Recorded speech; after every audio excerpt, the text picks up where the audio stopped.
Now that we are back in Congress this week, I think it's time for all of us to share a little bit of what we learned when we were back in our districts.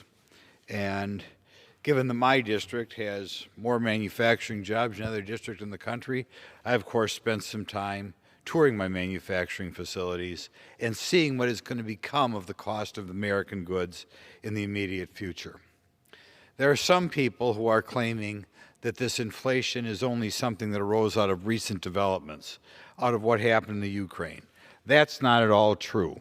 As we look here to my right, we see a graph that around the time of the American Rescue Plan, maybe the most irresponsible piece of legislation that's ever passed this House, we began to have M2, a measure of the money supply, go up about 35 or 37% compared to the prior year.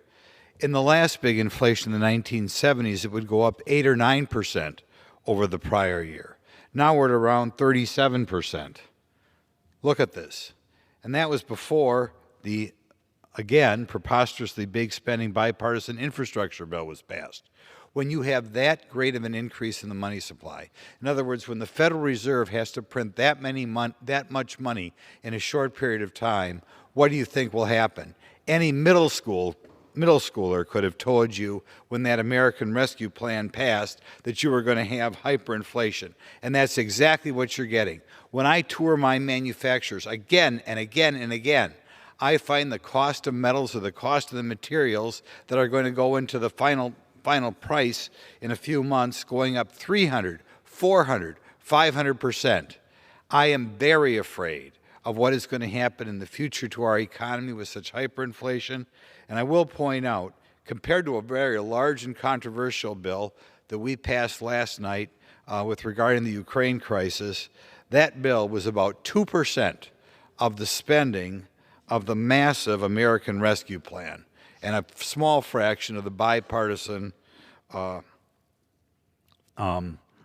infrastructure bill. So I only hope that this body, from here on out, beginning with the budget that's going to pass for the calendar year beginning October 1st, finally stands up to President Biden, finally stands up to the more extremists in the majority party, and finally says no to this spending, or we threaten to permanently ruin the American economy with all this money the Federal Reserve has to print to assuage the huge amount of spending that some members of this body want to undergo. Thank you. Grothmann, they've got an insatiable appetite for spending, and did you know the American people are just as upset as we are? CNN poll just came out, 23%, only 23% of Americans rate our economy